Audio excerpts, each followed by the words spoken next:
I haven't got time to mark this motherfucker. Here we go again. We can't hear anybody. Nobody can talk to anybody.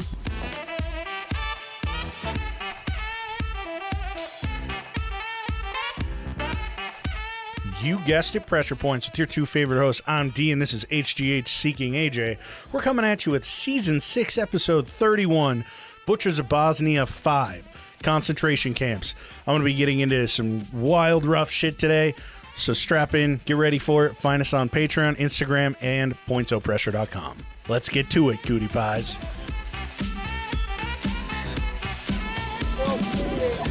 Well, turn the fucking thing off, you dumbass.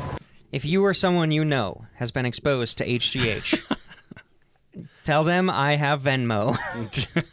I will give you my parents' address. HGH or Tren? Yeah, I'll take anything, or really. both. Even if it's for a horse. Yeah, right? You got ape Tren? Oh, God. I'll take some ape Tren. We don't want horse tranquilizers. We want horse steroids. Both, actually. Yeah. I need the steroids to get through the anger. Oh, my God. So that I can sleep dude. for a week and then wake up jacked as shit. Can you imagine taking racing horse steroids? No. That shit. I'm sure someone has. I'm going to look into that. That would be a great episode. Jesus You got to write that down, because that is a fantastic episode. Let's find... Hitler did it. I'm sure. I was just going to say, let's find... We could do an entire episode where we just come up with like 5 or 6 stories each of Just people bad taking drugs. animal drugs and the ensuing chaos. I have wanted to talk about that guy that injected like snake venom to get high. You seen that? He did it to get high? I think so. I don't know. That's crazy. I saw talk. it years ago. I don't know if he was just injecting it for like an immunity. I don't know. Yeah, he's building up an immunity. Yeah, like I remember seeing something about it, or that like, yeah, people will just use snake venom, not have them like bite them a little bit. It's weird. I remember, I think 2015 or 2016. Reading a story about a guy who just bought CRISPR, because you can just buy the stuff for it, and then CRISPR itself is open source on the internet. So once you know how to use it, and it is extremely simple to use. We've talked about that before, just a little bit. But like, CRISPR is easy to use, and his entire point was injecting, this string of DNA into a virus so that when that virus goes into his body, the way viruses work, they inject DNA in, and they basically alters his genetic structure. God. And his idea was that he could inject himself, and he's making a CRISPR version of steroids, essentially. Jesus. Where he's trying to get jacked without doing anything. I mean, his experience at the time was the reporter was in the room when he was injecting it at first. I never followed up. I never looked up to see if it actually worked or anything. But his thing was like, I did these experiments. I've done this before, and I feel great. I'm like 50, and I'm jacked. And I'm like, dude, homie never heard about double-blind studies or the placebo effect in his life. God.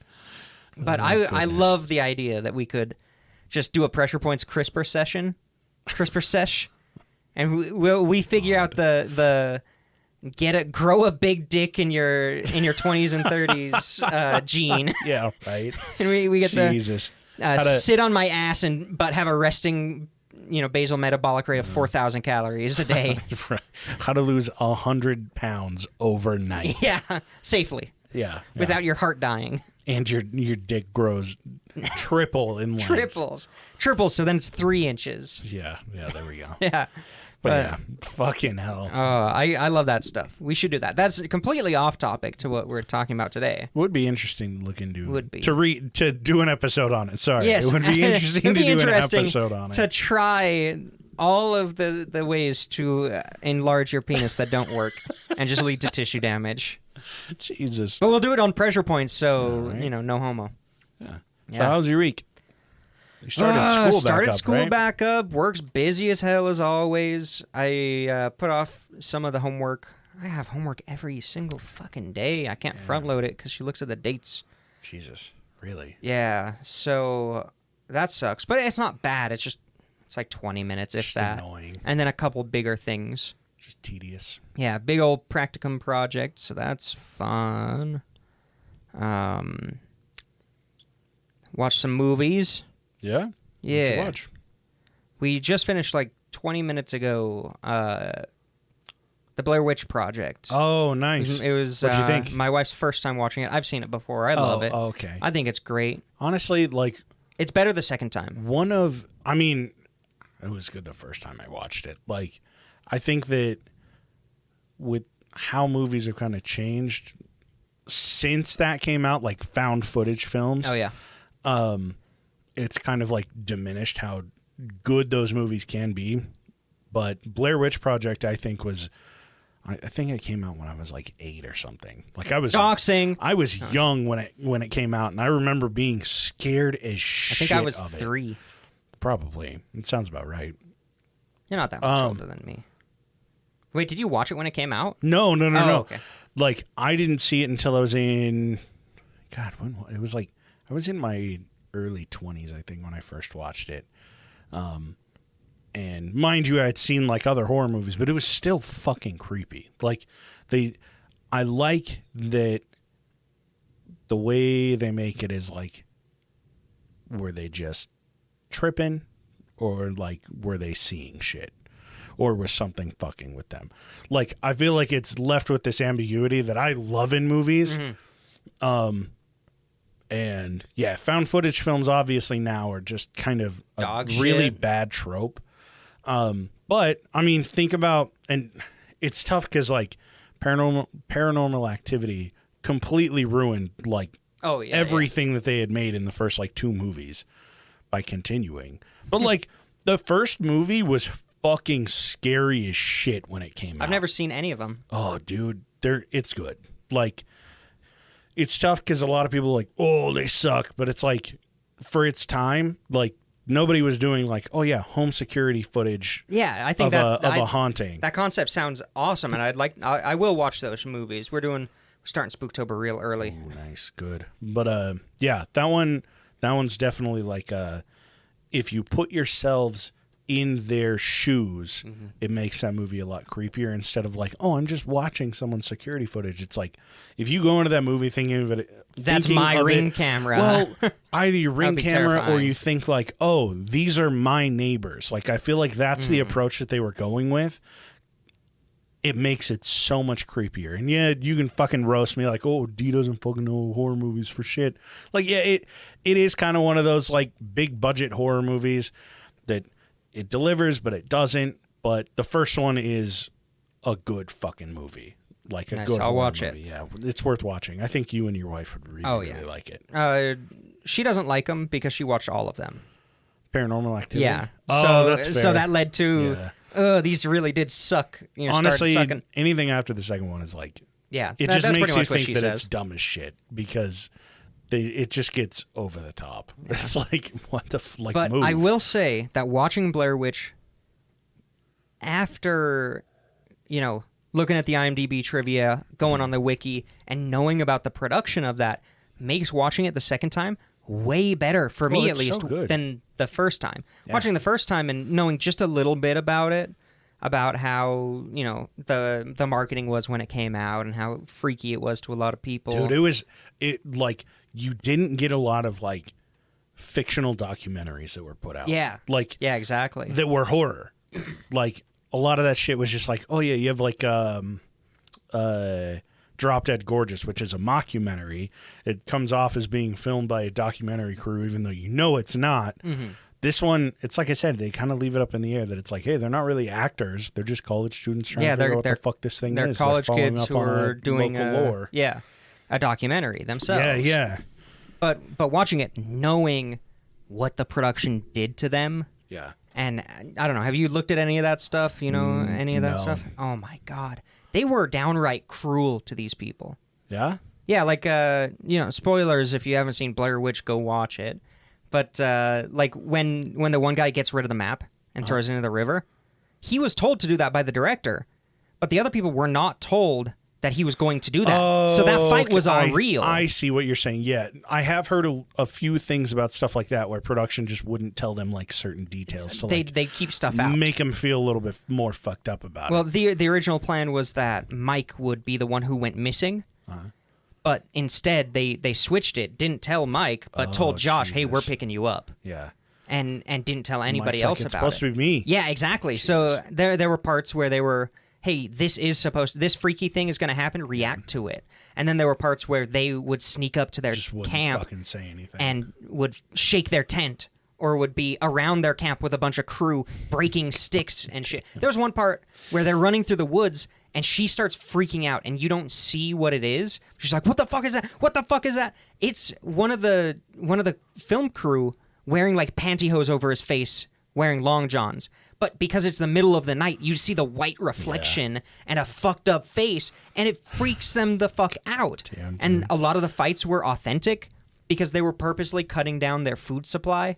Jesus. Their supply of smokes and stuff to get them angry at each other. Jesus Christ. So a lot of the shit I was didn't know all realistic. that. I'll have to watch it again now. Oh, Because look it up. I've and been then- wanting to watch it for a little while. Like Yeah. every time I've read about like horror movies as of late, like it comes up, and I'm like, oh yeah, I keep forgetting about that. Yeah, look it up first, the wiki or the IMDb trivia, however you get then your info, watch and kinda then catch watch those it, little and moments. you pick up like, okay, they knew about that. Oh, they didn't know about that. Like the whole plan that they're hiking through the woods with everything they have.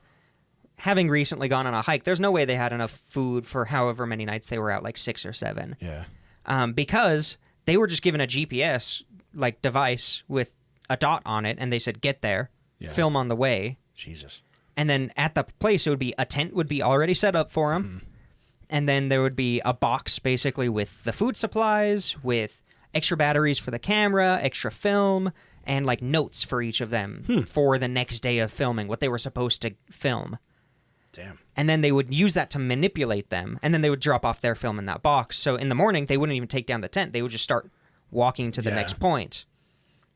And then the production crew, a lot of times, like the director, would just be out of sight, but watching them hike, watching them argue in the woods because Christ. they legitimately got lost like 2 or 3 times. Like the very first shot when they're hiking into the woods from their car, they leave the car going the wrong direction. Oh, Jesus. They got lost to the point where they just ended up in somebody's backyard at one point in the movie, and it's all cut out of the movie. Yeah, but when they're filming it, But it they still just get- leads to more tension, like Yeah. real tension. Not real like- tension, yeah. and that's why. I mean, for me, that's why it is a good horror movie, because it's real tension. Reactions, yeah. When they're fighting, when they're like getting at each other's throats, it's real. I remember seeing stuff that like some of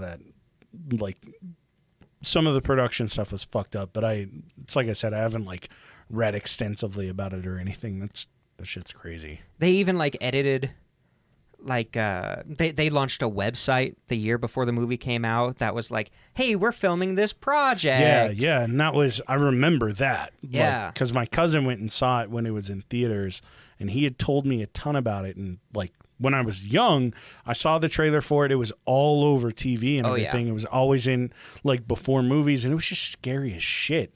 Like I was young, I didn't know what to like, take of it, and so like I remember website stuff popping up. I remember my cousin being like, "Oh yeah, like this is a real fucking thing." Yeah, they put and out. he was like almost 20.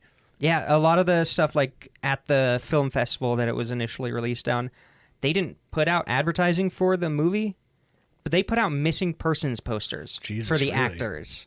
Like they went all out on this thing. crazy. So go watch it. Spoilers over. You're not gonna watch it. It's okay. Not Me? you. I was like, no, I the definitely listener. will. No, go watch it Yeah. after. Like I swear, watching it the second time, Knowing all that makes it less of a horror movie and more of a wow, they were going through horror. Like they were fucked up. That stuff's crazy. And I like that. I mean, I'm sadistic in that way, but I think that's more interesting, seeing how people actually work under pressure, seeing these people actually cracking. Didn't you make a documentary about the Blair Witch Project? Yeah, they should do that. About the movie. Yeah, a documentary on the movie. On the But documentary. then at the end, everything happens exactly the same, and all the crew ends up getting killed. Yeah. Spoilers. No. But yeah, no, it was fun. It was a good movie. Yeah, we had 12 minutes left when you texted me you were ready to record. I'm like, oh, we got to finish. No, you're good. It's close. I wasn't in any hurry or anything. How's your week? It was okay. Yeah. Yeah, Just a it was week. all right. Yeah, just a week. We hit our 4-year birthday. Did we? Yesterday, yeah. Happy 4th. You're legal now in Japan. We did it. Yeah, 4 Prior whole to years. 1999. Yeah. We can have our 90s Japanese titties up online. It's legal. Yeah. What? No, just no, I'm just kidding. but yeah, it was 4 years ago was our first episode, a day ago. 4 years and a day. Whack. September 9th, 2019. Oh, yeah, I wanted to do September 11th, but it wasn't It fell a on Monday. It fell on a Wednesday that year, But- I think, or something. This year it falls on a Monday. Hey, yeah. Oh, yeah, true. Happy 9/11 to everyone listening. Yeah, have a happy 9/11. Jesus Christ. Jesus. Oh, man. Yeah. So yeah. I ruined your segue. You were gearing up for a segue and I ruined it. No. That was just what I was going to get into, was that it was our fucking birthday yesterday and we didn't even celebrate. Well, I was gonna tell you we should put up like a birthday post, but I'll tell my wife. it's too late. No. Now it's a belated birthday post. I'm gonna tell her right now. Can you put up a quick happy birthday yesterday post? Jesus Christ. But oh well. I'll do it. I'll do it right now while we're recording. All good, no worries. So last Butchers of Bosnia, we talked about Sarajevo and basically the start of the Serbian or the occupation of Serbs and the Yugoslavian People's Army in Sarajevo and the shelling that happened. Basically, the first like we tied up the first 3 or 4 months in Sarajevo, right? This episode, I am getting a little bit more into what they did not in Sarajevo. Obviously, based on the title, it's pretty clear. But where they were taking people, in a lot of cases, people were still staying at home. Some people were still just living in a war zone. They're dealing with shelling outside and everything. But what we'll be talking about today is the atrocities that happened in the actual detention camps. I know I talked a little bit about it last episode with the women that were detained in these camps, as well as held in certain areas of the city, in prisons, different stuff like that. But yeah, I'm basically just gonna list these places off and what happened at each one. It's kind of a shotgun episode. Doesn't really follow a timeline of events like it previously has. This one, the biggest reason I'm even doing this episode is because AJ and I talked about this before the show, that I feel like up to this point, the Yugoslavian Civil War kind of comes across as the Civil War where a lot of racism occurred and a lot of hate for 2 groups of people occurred. Well, among 3 groups of people, I should say. And it just it was war, you know? I feel like that's kind of what it's come off as up to this point. Mm-hmm. But a lot of the involvement of Ratko Mladic and Radovan Karadzic are their involvement, yes, does have to do with the occupation of Sarajevo, the atrocities that happened in Srebrenica, different things like that, in Croatia, what they did. And I feel like it doesn't really do justice to what actually happened to these people. Mind you, the concentration camps that I'm talking about today, and this is a bit of a disclaimer and a bit of a heads up to everybody that potentially might jump down our throats on this being a biased episode. All our episodes are biased.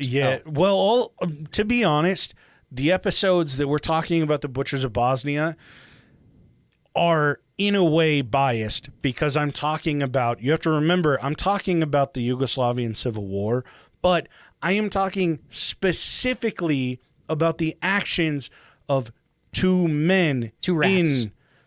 Two rats in the Yugoslavian Civil War. Like, these two guys were charged with war crimes. Yes, there were so many other fucking terrible things going on that I will be talking about at a later date. These concentration camps, however, specifically were Serb and Serbska-run concentration camps that were holding Croatians and Bosniak Muslims, and like the torturing and abuse that all of them went through. There certainly are concentration camps that the Croats had, the HVO that they were running, that they held Serbs. There were ones where they held fucking Bosniak Muslims. There were ones where they held Serbs and Bosniak Muslims. There were so many different concentration camps with a mix of people. I am speaking specifically about these ones because these camps were listed on the charges for Ratko Mladic when he was charged for war crimes. This isn't just like, oh, let me handpick a couple and make this a really specific episode. These are listed in his charges of war crimes. In his charges of crimes against humanity, these, 1, 2, 3, 4, 5, I think. 5 different camps are attributed specifically to him, and him getting the JNA to set it up when he was over it, getting the Serbskas to set it up while he changed the JNA into the Serbskas. And this is also a part of Operation Ram. Obviously, the Croatian concentration camps aren't going to be a part of Operation Ram because they weren't really in those fucking meetings. Yeah, not really. So, like, I get that it comes off as very, very, very, very biased, but you got to remember we're talking specifically about the Butchers of Bosnia in this. And I'm also not going to take fucking sides in this whole thing. Like, everybody did some really terrible shit. However, most of it was against the Bosniak Muslims. So everybody except for the Bosniak Muslims can eat shit and fucking die. Yeah, you won't take a side, but I will. Yeah. Fuck everybody besides those guys. Yeah. It's like I've said before, like... And even then, if some of those guys did bad stuff, you're still bad. It doesn't matter what team you're on. I don't give a fuck who bad you people are. are fucking shitty. Yeah, if you were killing people and torturing people and raping people during the Yugoslavian Civil War... Fuck you. Yeah, and I will be talking about you in the future. Yeah, exactly. So gear up. Get ready. Okay.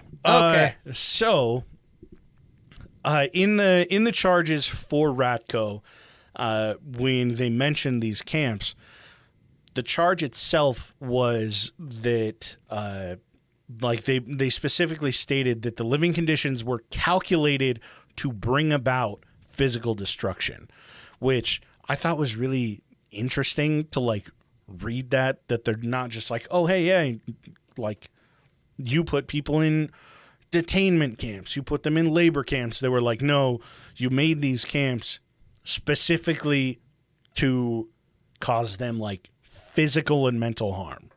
And I was like, holy shit. It was just a good line that I fucking saw. Oh, it's fantastic. So the first one that we're going to talk about is Batkovic. And it was the first, it's labeled as the first camp of the war.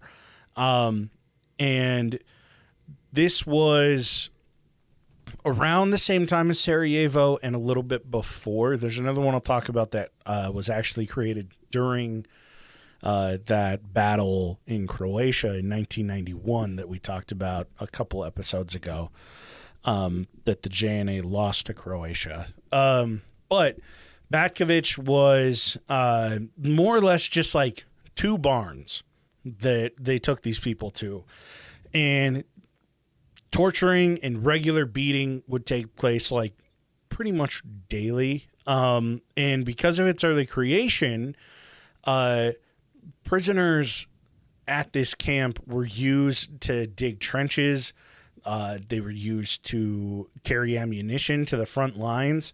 They were kind of used as, like, I don't want to say cannon fodder because, like, they didn't put weapons in their hands or anything, but there would be people that they would take to this place, and then, like, they would put them with the JNA as more or less like slaves to the JNA, if that makes any sense. Like, yeah, it's the term concentration camp is very accurate because that's you get a bunch of free labor, slave labor, and then you get to just be sadistic and rape and murder them. Yeah, and there you go. And it's just across the board. That's just the shit that happened regularly. So their main focus at this camp specifically was they preferred prisoner torture by forcing them to do other stuff. A lot of the other camps don't really have like they weren't working on a factory or working in mines or anything. And this one specifically, when they would kill people, they would have them bury the dead, or if somebody just obviously died. Yeah, like, we're worked quote to death. unquote died. Yeah, that we didn't. Yeah, we didn't death. kill them. Yeah, yeah. They're making the prisoners of this camp bury their friends, their wives, their children, and they just force them to do it. They'd be like, "Well, like this is your job." They force them to work on the farm and in the fields. They actually forced them to do factory work. I couldn't find any additional information on that. A lot of but I would assume, that kind of labor is farm work. Yeah, where it's I kind of assume out in that the when fields, they digging say holes, factory, tilling. Oh, factory! I thought you said farm. No. So they did do farm Oh, work. sorry, I misheard. But they also, it was listed that they did factory work, and my guess is that it was just like Ammunition manufacturing, just shit like that. A lot of it, like loading magazines, fucking just your typical grunt work that you would normally have, like your younger guys do in a war. That's what these dudes were doing. And then they actually were forced to like beat one another. So it's like a little fight club, right? So in a lot of instances, they would still be beat by the Srpskas and the JNA that were running this place. But in a lot of instances, they would just tell them like, "Oh yeah, go beat the shit out of him." And it was just like I feel like there's so much more mental like issues that go on with that, like with other people seeing that happen. Like imagine you're at a camp and you see like someone that you consider a friend go over and beat the shit out of someone else you consider a friend. And you're like, why would you do that? And he's like, because they would have killed me if I didn't. And it's just it's definitely so like much it's a psychological harsher. Control. Yeah. It's you have to do what I say, and that's it. It's I feel like it's so much harder on your mind. And then, as is usual with a lot of these, sexual abuse is super prevalent. So it's listed that 80 people died at this camp. I don't want to diminish the fact that like 80 people are listed as dying here, but on a lot of these, I don't think that you can really put a good number on it because they don't have extremely specific numbers for how many people came in here. I was just gonna say, who's keeping track? Yeah. Not even not even the Nazis were like, okay, this many people died. Yeah. In every single situation, there were tons of times where it was hidden or just not documented because there was one dude in a small village somewhere in Eastern Europe. Like, I don't think it was documented at all. Like, also, when you document things, especially post-Nuremberg trials, a lot of those. I'm going to say you're going to fudge a lot of numbers. Yeah. If I was, an administrator at a concentration camp after the Nuremberg trials, I would definitely be. Nobody died here. This is a tuberculosis hospital. Yeah. And we have a 100% cure rate.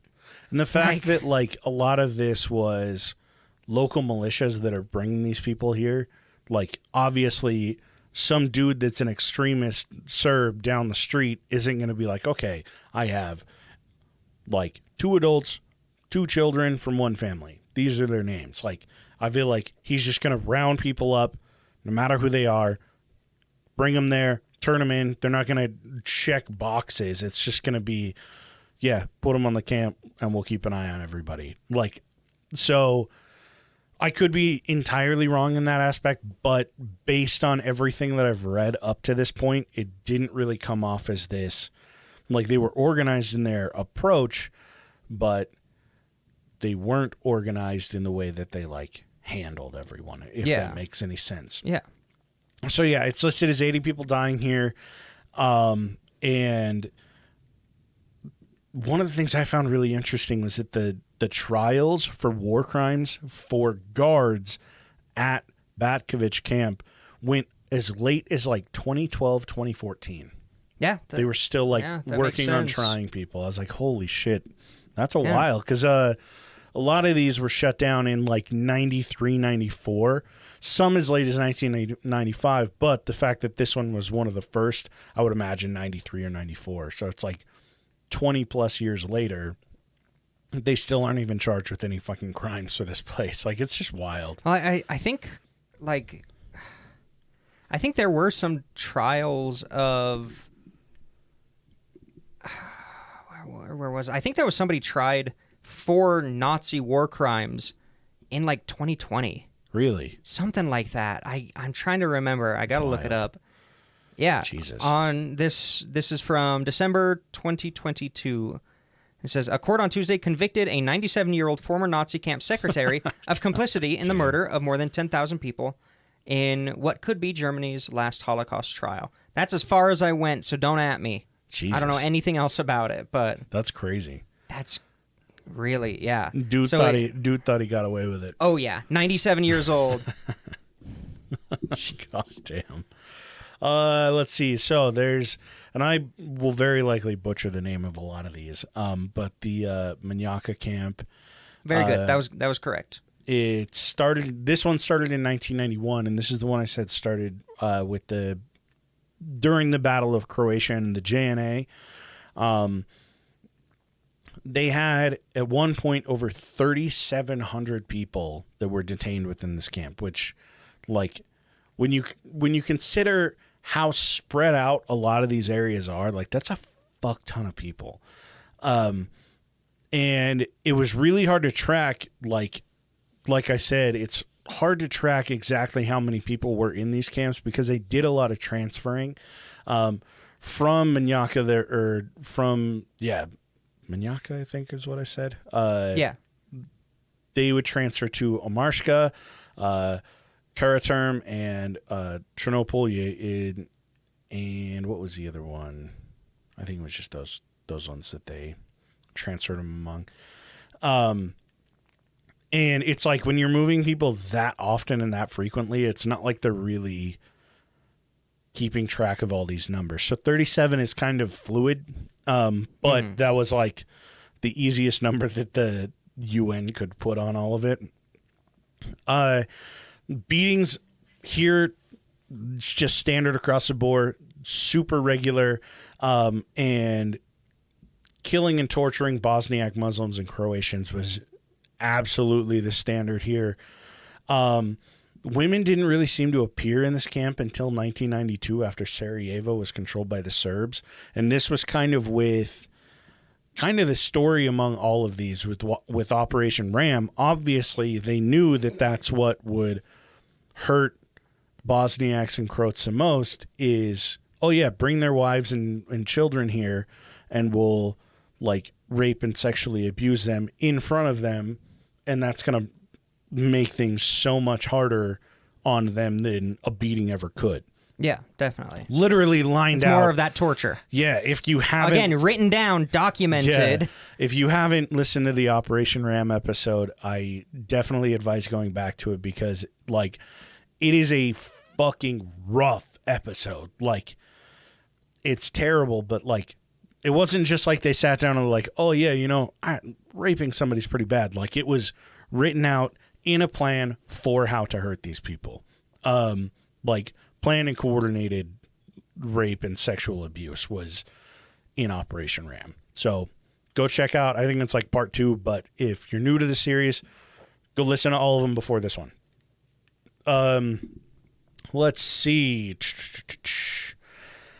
So in the last episode, I talked about those the women that were put in prisons, and at Manjaca it was pretty standard. Like, it was a little bit more prevalent once women showed up after Sarajevo in 1992, but this specifically was one of the camps where this was like a bigger focal point. Mm-hmm.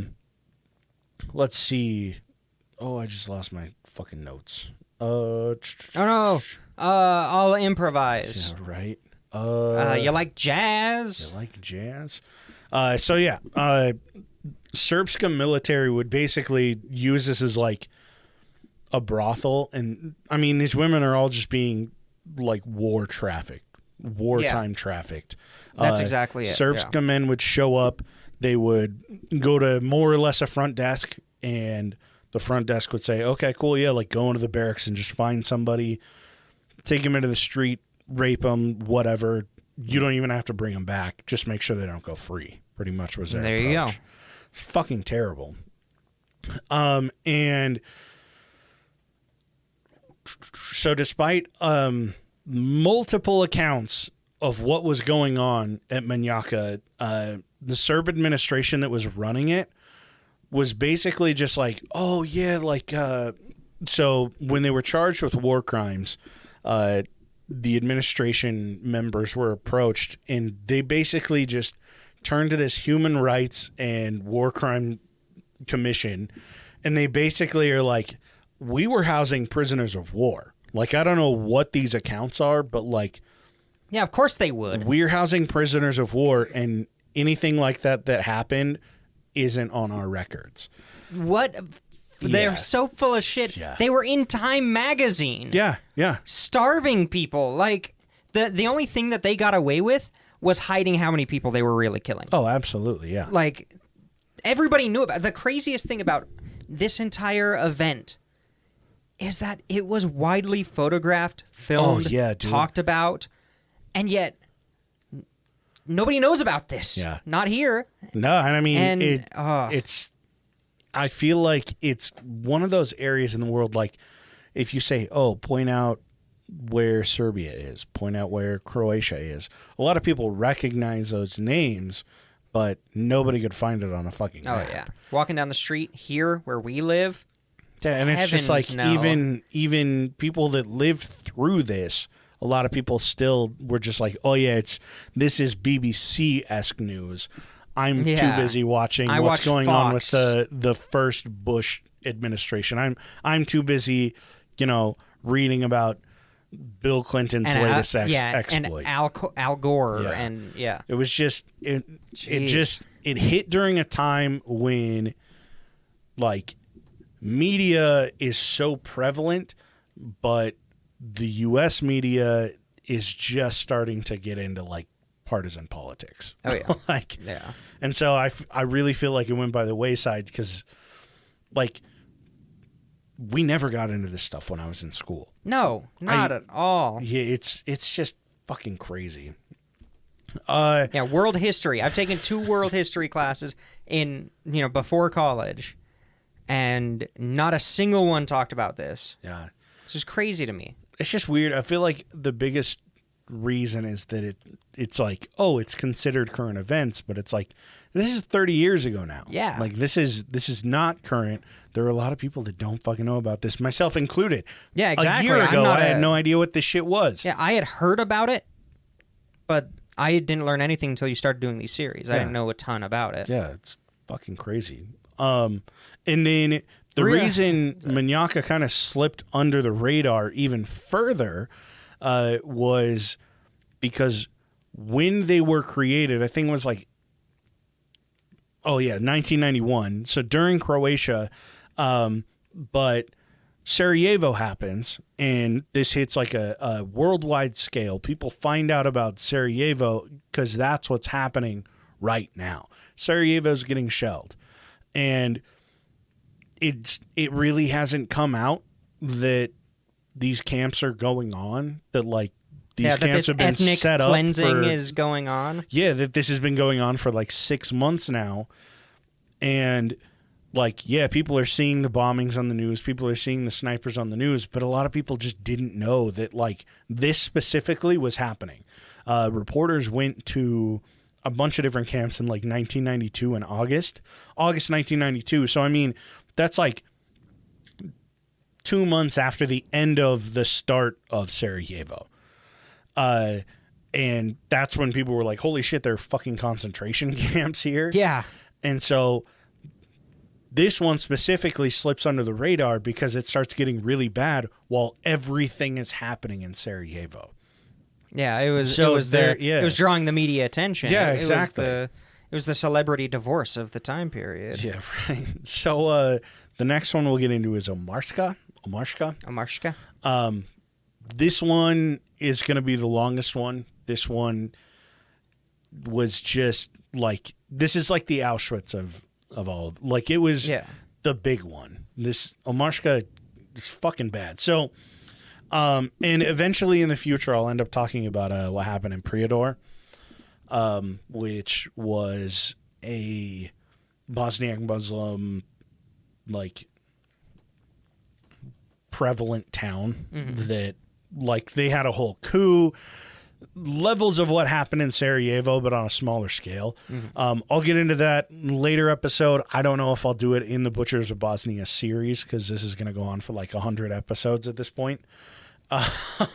But so a coup takes place in Prijedor, and the Serbs basically just take over the government. Like, they occupy the post office.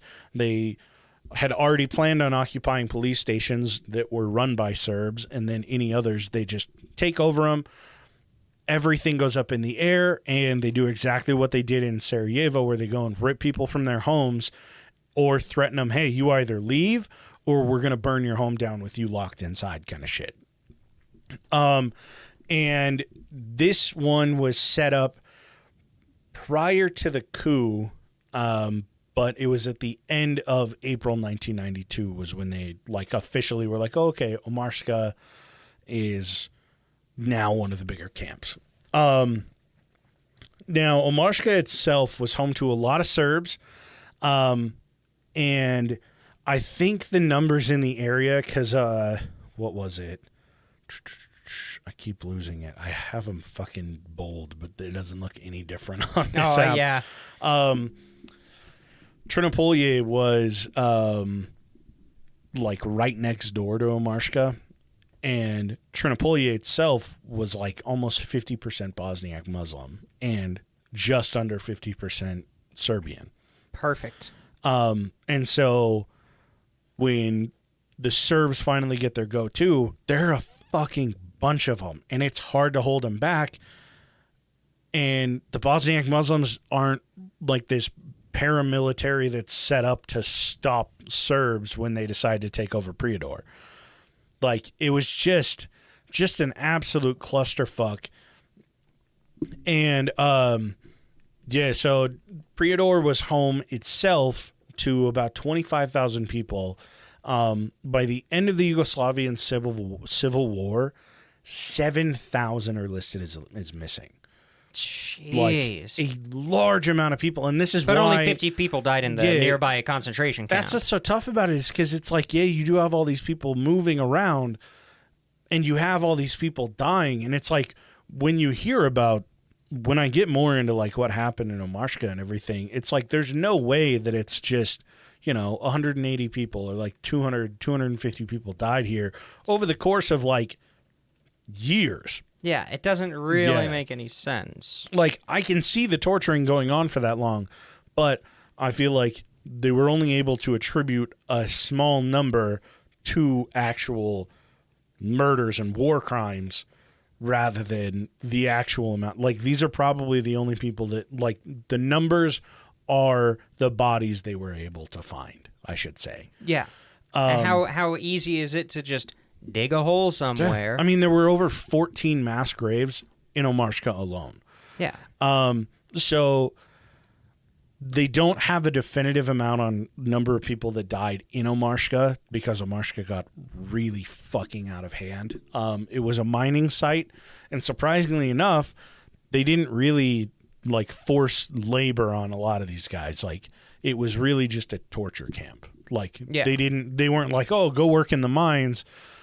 Because, I mean, when you have almost 50% of the city that's now in this camp, like, who the fuck is gonna like refine your iron ore? Like, like the city is shut down. You're not gonna fucking work anything out of the mines. No, and it's important to remember that the RAM plan and everything is a plan of ethnic cleansing. Yeah. So you can say work camp, you can say POW camp, you can say all these things, but the end goal that they were shooting for with these concentration camps as the goal was ethnic cleansing. To remove Muslims, Bosniak Muslims, off the face of the planet, and Croats were looped into that just because they weren't Serbs. Yeah, yeah, exactly.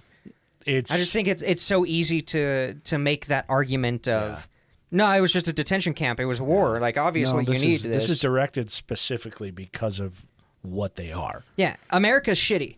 World War II, America had internment camps. But the reason we call them internment camps and not concentration camps is because we didn't torture people in them. It's still shitty. They were still, shitty places to be. Terrible. But you weren't ordered to go beat the shit out of somebody else and then you get your wife raped in front of you. Like, yeah. It's just two crazy. very, very different scenarios. Yeah. And I feel like it's so easy. Like, it's a really good point to bring up. Like, it's so easy to get that shit mixed up. Yeah, like, it really is. And you'll come across people operating in bad faith who will just say, "Oh, they were just work camps." They said that about the Holocaust, you know. They've said that about every racial or ethnic cleansing that has happened on the planet. Somebody has argued, "Nah, they were at war. It was a concentration camp." Yeah, and like even before the episode started, I was like, "Oh yeah, detention camps is what I had it as at first," and then like I was going through notes, checking it. I was like, "Why the fuck didn't I write down concentration camps?" Like that's exactly what it was. So, Omarska itself, they held a lot of politicians or people that were in prominent positions. It was referred to as like intellectuals, more or less. Oh, intellectuals are always the first target. Yeah, right. People who can disprove your racial theories. Yeah, right. They put a lot of wealthy Bosniak Muslims and Croats here, and non-Serb extremists, quote unquote extremists. Just people that were like, "Hey, the Serbs are fucking insane, and I'm not Serbian." Yeah, and they're like, "Okay, you're an extremist." Yeah. So this one, that's really funny because I would think concentration camps are pretty extreme. Yeah, right. You know, just personally. Yeah. POW camps aren't, right? Yeah, no. So yeah, like they have all of these big names, all these names that people recognize, politicians, people have voted for before. I mean, you have like members of like really big members of clergy that are now in Omarska, and at its peak, this had 3,300 listed. I think it was well more than that with like what was going on. So they used 3 different buildings to keep prisoners. They had the administration building, which is where they would do all of their interrogating, and that's generally administration. Yeah. Well, it torture. Was torture. Yeah, so it was an administration building when it was a mining, when it was a working mining site. They had. So, like, that's where they would do their interrogating. That's where they would keep a lot of these big names. They had the hangar, which is where most of, like, that was basically, like, general population. Mm-hmm. It's just this big-ass area that's open. I'm pretty sure one of the old pictures we posted on Instagram, with all of those men just like sitting in a row. Yeah, Yeah, I'm yeah. pretty sure. Pretty sure that's it. I don't know for sure if that was. I'd have to go back to the picture, but same concept. You just have this hangar that's open, and there are a fuck ton of people inside it. No organization to it. It's not like they have like fucking bunk beds in there. No, it's a blanket on the ground. Yeah, if that. If that, yeah. So then they had what's called the White House. These were the torture rooms, and they also had another one that was called like the Red Building or something. That was like you were basically sent there if you were being, and I'm doing air quotes, being charged with a crime, but you don't get a trial. Yeah, like they would say there's no time. Yeah, pretty much if like you spoke out against the guards there, you're resisting arrest. Yeah, bang, exactly. Bang. Yeah, they would just take them there and they would kill them in this small like red house, more or less. So the White House itself was like torture room central.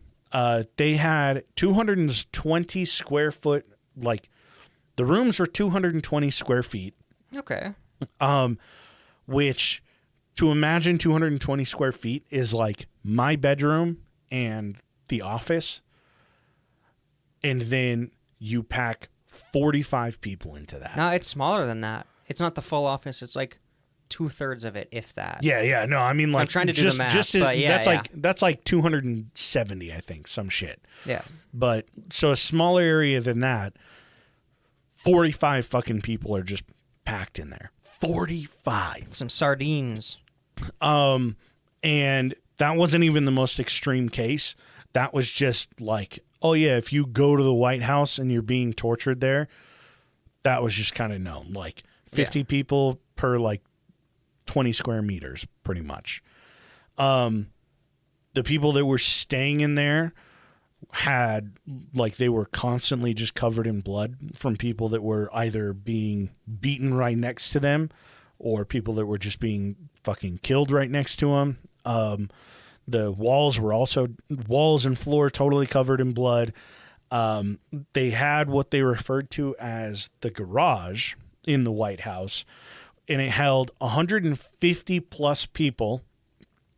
I would imagine the garage is probably about the same size. It's probably about the size of a regular fucking garage. Mm-hmm. But with the amount of people that they had, that they would pack in there, they were packed so tight that people would die of heat exhaustion in there. And this is why I don't believe the whole like, oh yeah, like 200 people died here. It doesn't make sense like, for the years that this was open. Because it's like somebody gets heat exhaustion in there. They're not going to open the doors, let everybody out, and go treat this person. No, like, they're going to die. They're going to die, and it's just going to be another one of the bodies that's on the floor until they let everybody out to clear out the bodies because they can't fit more people in there. Yeah, and then it's like the people clearing out the bodies, they aren't, checking off a box on their paperwork that says, okay, 10 people died. Yeah, 15 bodies here. All right, report that. 7 men, 8 women. The number has to be just a bogus, like, we documented this many to make it look legit. It's like I said, they were covering their ass. They were doctoring their numbers. It's just the amount of bodies they were able to find. I think that's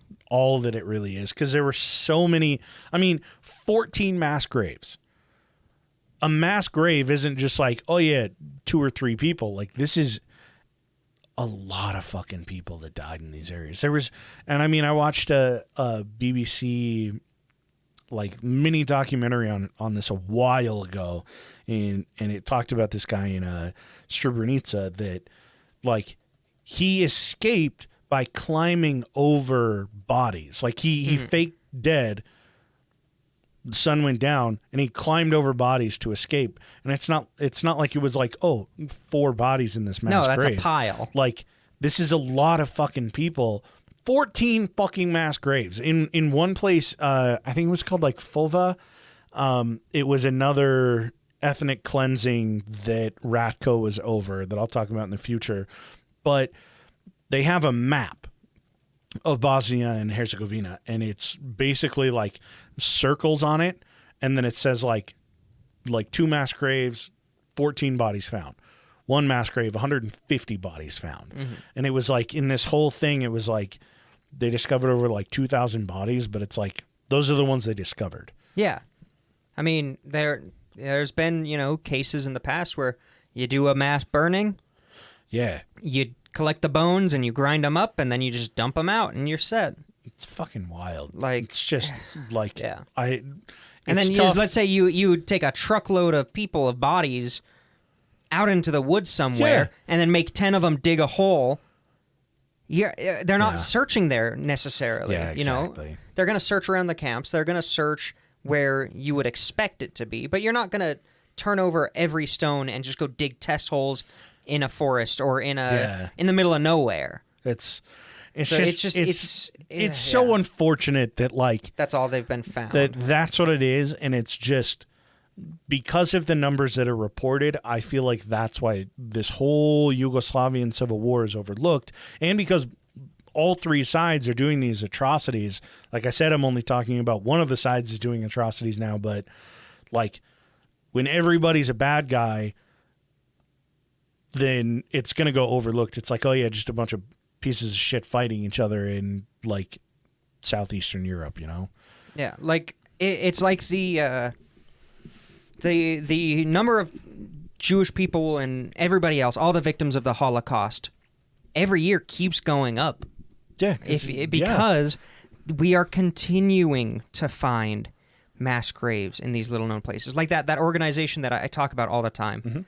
Because they're so cool. But they travel out to small villages and they're like, okay, were the Nazis here? Does anybody remember?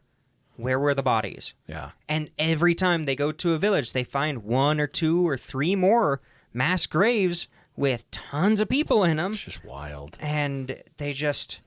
It's just hard to keep track of. And it's just there. Whoever it is, they're still victims of the Holocaust. So it's that whole concept of They need to get people in there.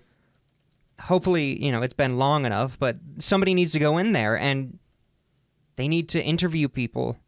And that's scary and that's a difficult thing to do. But it's got to happen, yeah. But it's got to happen, and they got to do it in a way where they convince these people who were involved to talk, or they have to find people who were like who either witnessed it. That's the big thing that group does that I talk about, or people who were involved in it, and they have to do it in a way where it's like, okay, we'll anonymously interview you. Like, we won't tell people who you are. Yeah, okay, you were a guard at one of the camps. Cool, that's what we'll call you, because I'd rather know, where the mass graves are. Let's get these people remembered and properly counted. Exactly. Than necessarily go after litigation. And at that point, I mean, nobody's doing that as far as I know. Nobody's going after camp guards and stuff.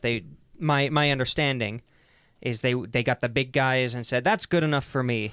For the most part. I'm kind of guessing that like that's going to be the case for now, because I mean, this is only 30 years ago. Yeah, there's a lot to happen. There's a lot that we're going to continue learning. I mean, imagine like people didn't know a lot of what happened in Nazi Germany in the 1970s. Like, they knew a lot, but like they knew because everybody in the world was involved in this world war. Exactly. This is a Yugoslavian civil war. This never became a world war. This involved the UN, who approached it at a very bad. It was just a bad take that the UN approached kind of hands off. They're like, we're gonna try to be as peaceful as possible, and then only NATO got involved.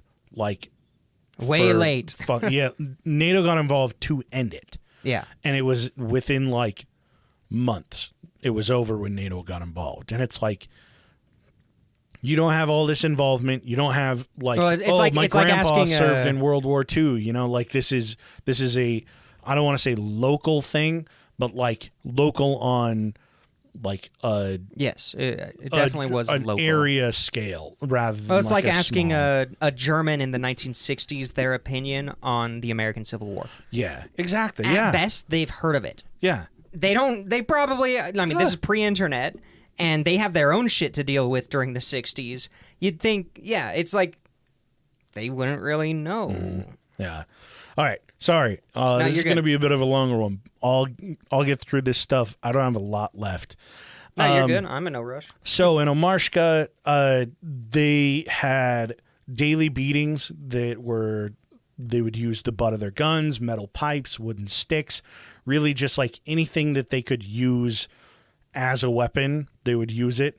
They would focus, if they wanted to kill somebody, they would focus their blows on their kidneys or their heart. Then it's my natural. guess, exactly, is that it's like they weren't killed at these.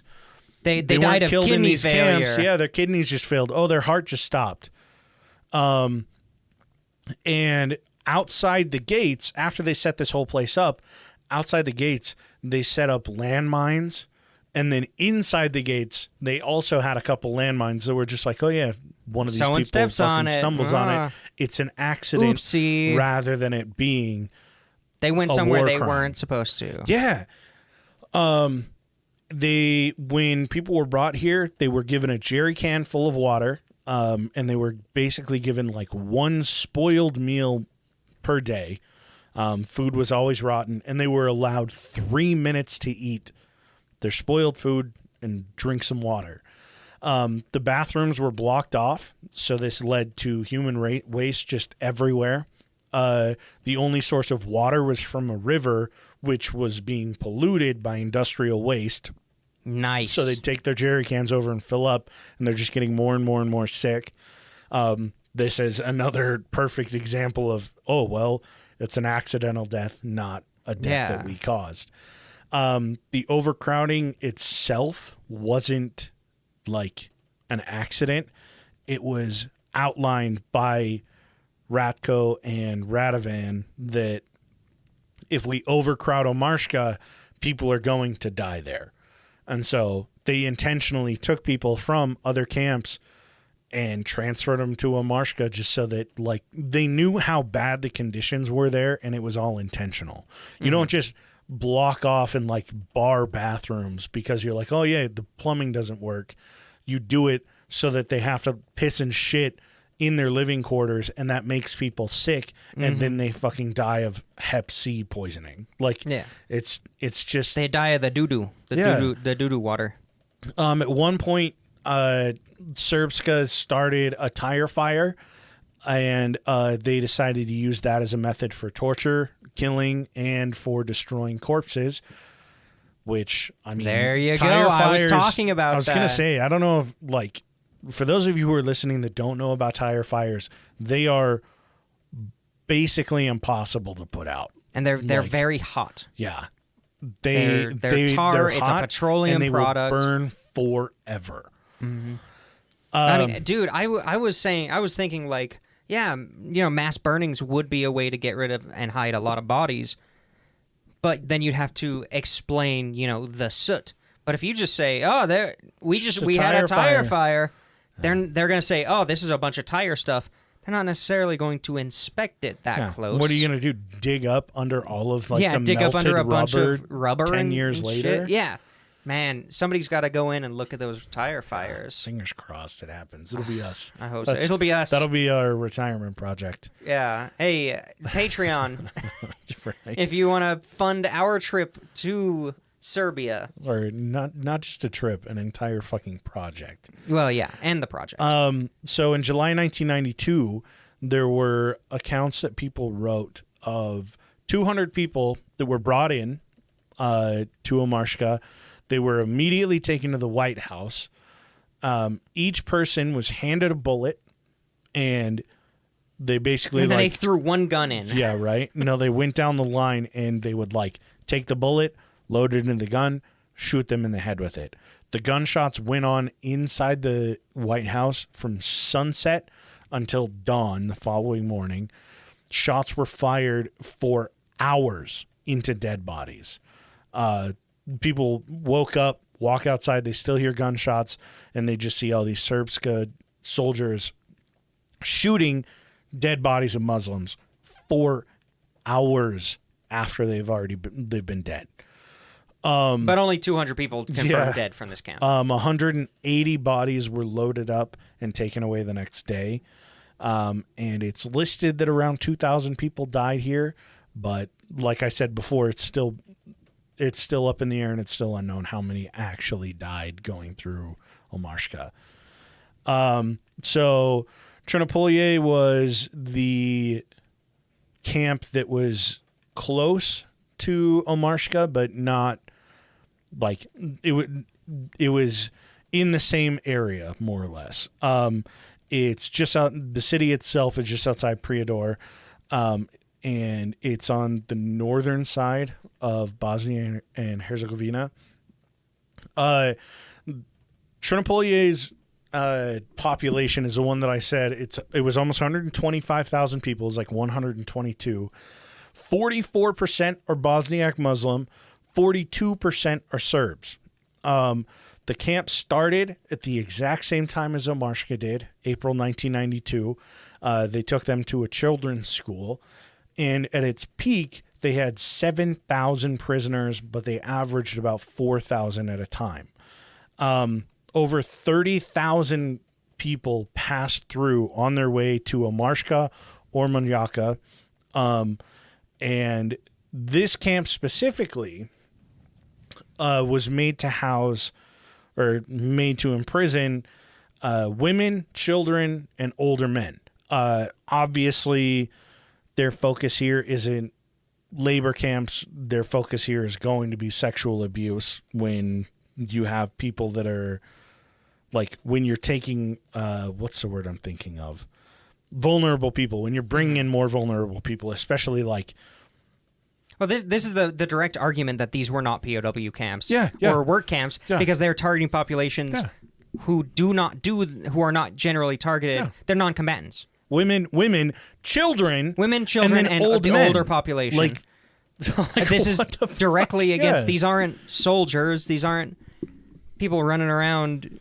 You know. Yeah, they're not working on this. They're It's not just working you're on locking people up, and then on top of that, systemic sexual abuse was the preferred method of torture here. Obviously, they would still beat them, but it wasn't nearly as regular as other camps. Like Trinopolije it stood out to compared to other camps. It's a really weird one. So daytime was generally just quiet. Like, it was during the day, it was quiet. They were left to themselves. And then at night, it was pretty much like nighttime was like hell. It would get to night, and that's when abuse, raping, torture would take place. And I think that a lot of that is because, and this is only an assumption on my side, but I would assume that a lot of the men that were staying at Omarska, they're working in Omarska all day. And then they go to Trinopolije at night because that's where they're going to get the women. That's where they're going to get the children. If you want a fucking old man too, like, vulnerable population is at this location. Unfortunately, Trinopolije was seen as like the decent camp by prisoners, strictly because they didn't beat people or murder people or torture people nearly as much as other camps. However, like, this is very, very construed to say that this is a decent camp. Yeah, because that's still, this one had the most prevalent sexual abuse. Yeah, that is still torture. That is still just as bad as beatings and all that shit. And it was so bad with how much this was preached as like a decent camp. A lot of people living in Prijedor turned themselves into this camp because they're like, we don't trust the militia, like the local militias that are walking around in Prijedor. We don't know if we're going to get shelled while we're at home.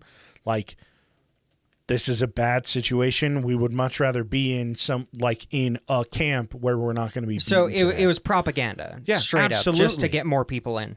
Yeah, and so these people would come, turn themselves in. They would stay there, and it was still hell. And if you were a man, you were going to be separated from your families and sent to the other ones anyway. Yeah, just because, well, no one's going to stop by and rape you in the middle of the night. if you're this big male. We might as well just work you down, put you into a room with 220 other people. You're more valuable as a tool for work, and it's easier to just torture you. So this one, media footage got out of Trinopolije in August 1992, like I had said.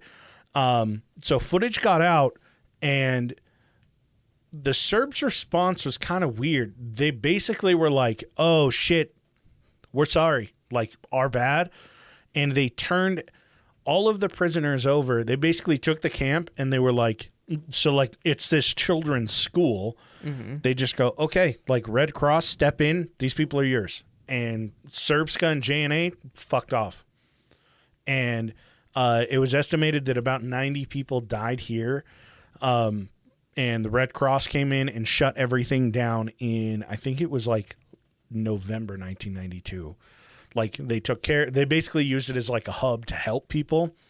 And then in November, they were like, okay, like we're closing doors. This is going to become a school again. Like, well, that kind of makes sense to do that, because that's then it looks like like you don't have all these concentration camps. If you're like, oh, we're going to so easily turn it over. Yeah, these were prisoners of war. We're going to turn these people into the Red Cross. We're going to let you fuck off. And the world stage see that, oh, it's not that bad. Well, meanwhile, Omarska is you down, have the just White down House the street. over there down the street, and and you have the actual, the harder to hide war crimes. Yeah. And then the last one we'll talk about is Karaterm. This one was an all-male population. It was in an old ceramics factory. The beatings were like weapon-focused at Karaterm. They used baseball bats, and then I don't know what this is. Like, I can imagine it. But they used thick industrial cable, and they would put metal balls and affix them to the end, and they would use those to beat people. And I'm trying to imagine, like, what the fuck was at a ceramics factory that they're getting this stuff for? I was like, what the fuck is that? But it's like a flail or a cat of the nine tails. It really was like a flail. And if you work in a ceramics factory, ceramics, let us know what the fuck that might sound like, or if like those were used for anything. Because that was one of the things that stood out to me was they were like they preferred using weapons here, and then they listed that specifically. I was like, I mean, you don't think they were just making it? I mean, probably, but like, but where would they get metal balls? Yeah, that's what I'm saying. Like, it's got to be like, why is this something on that hand? was in this factory that they were like, oh, hey, this would be a perfect thing to beat the shit out of Bosniak Muslims with. It's just weird. That is really weird. So prisoners weren't only beaten here; they focused a lot on public humiliation, and like. They played a lot of mind games with people. They would do like a lot of threatening and not doing anything. And then when people would step out of line, that's when they would do stuff. It was like obviously a lot of these are run by fear, but this one specifically was like more psychological stuff. Yeah, people were just fucking terrified. And the women that were sent here, it was usually only for like a couple hours before they would either get transferred to Trinopolije or Omarska. Generally Omarska, because once Trinopolije got shut down, they're not going to transfer them through there anymore. But yeah, this was kind of just a stopping point for women, children, and old men. And then like anyone that was brought here, this is where their husbands would stay. Husbands and older sons would be kept at Karaterm. So I in this series before I've talked about that coworker I had who was a Muslim from this area, and her father was in one of these concentration camps, and they actually got out after he was able to get out of one of the camps. That's fucking he got out of one of the camps, went home, got his family together, and left. Yeah, I don't blame him. And yeah. I see, like, coming around full circle, knowing what she, the very small amount she told me compared seeing it, like, holy shit. Yeah. Her being like 2 or 3 at the time. No, like 6. Her dad did the right thing and got her out of there. Like, her and the rest of the family very quickly could have become victims in that. It's just like, it's just crazy. Like, you don't really think, when you think about stuff like this that happens, it doesn't feel like, you think, oh yeah, like that would never happen now. Obviously it still does. Yeah, but you it don't doesn't think about knowing like it. someone that's our age or just a little bit older than us that went through this. Yeah, that yeah, experienced exactly. all It's like, this. holy shit. It's fucking wild. Like, there's somebody that's like 45 years old out there that has very strong, solid memories of their time spent in a concentration camp in Croatia, in Bosnia and Herzegovina. It's like, what the? It's fucking crazy to think about. It's crazy because every time you think about history, you think of everybody related is either dead or in their 90s. Yeah, yeah. But this is so recent, but still so historical that, yeah, at any moment we can, someone can reach out on Instagram and tell us their experience here. And exactly that happened. Like, and which has happened. I might fuck up your name. Gosha or Gosia reached out and talked about their experience. They aren't from the area, but let me see if I can find I should have written it down. I knew I was going to talk about it. They went out there when they were 8 years old in 1993, and they went, let's see, they were on a bus from the Czech Republic, and like they ran into just the craziest shit. Like, Yeah, I just can't even imagine. Like, you just like go on vacation more or less, and you just see these fucking atrocities out there. Yeah, it's crazy to be able to talk to somebody about it. Like, it's just, I don't know. As I said before, it's like when I think of history, it's dead people, and then everybody's gone. But doing the show and doing specifically this series has really made it like damn, there are people my age who can tell me firsthand experiences. I mean, she even talked about like their bullets outside, so they get on this bus and like they basically have to get checked. Yeah, it was like a military checkpoint or something. And like they look outside and there's blood, there's bullets on the ground. It's like I can't even fucking fathom experiencing that. And it's like, this is what people have lived through. It's just crazy. It's crazy. Crazy like shit. If the worst thing to happen to me in a week is that Smith's tripled the price of bread, for real, that makes me sad and upset. Not angry, but upset. But I can't imagine stopping at a military checkpoint and looking outside a bus and seeing where people have been shot in their vehicles.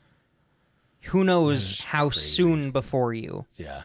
Like, really puts it in perspective. It really does. It's rough. It's not just like, these aren't just bullshit, like crazy stories we're talking about. These aren't like, stories these are experiences that people have gone through that, like, Yeah, these are experiences and events that are still, the knowledge of them are still unfolding. Yeah. We don't necessarily have the Nuremberg trials and the trials that came after that 40 years ago and more. Yeah. That have kind of wrapped a nice bow on it. There's still ongoing, like, information is still being gathered about this. People are still talking and learning and telling their stories about this whole event. So we don't have this box of this is the event and it's over and we can stop talking about it, because it's still the effects are still going. Yeah. You still have people experiencing racism and shit in the area related to all this stuff. It's crazy. It's just wild. But yeah, so we will be continuing the Butchers of Bosnia series. I don't know, another month or two. It's like I said, like it's probably every so often I'm going to do it because like these episodes are so fucking hard to do research on. Like I haven't gone through it. I don't want to sit here and be like, oh, my life's so tough because I'm reading about this stuff. But it is a lot of really fucked up information to have to like read through and process. And I like doing fun episodes. Yeah. We have to do. It's so rough. I love the series. I really do. It's great. It's honestly some of the better content that I've ever done, and I'm glad that I'm doing it. It's just a lot. We need the comic relief on this podcast. Yeah, too, holy though. shit. I'm a funny person. I'm not a let's talk about the atrocities of man person. I'll have to postpone next week's episode, which is going to be all the different Jewish uprisings. Oh no, of the you're war. welcome. You're welcome to do really fucked up episodes. They're just tough for me to do notes on. Oh yeah, it just wears me down. I get it.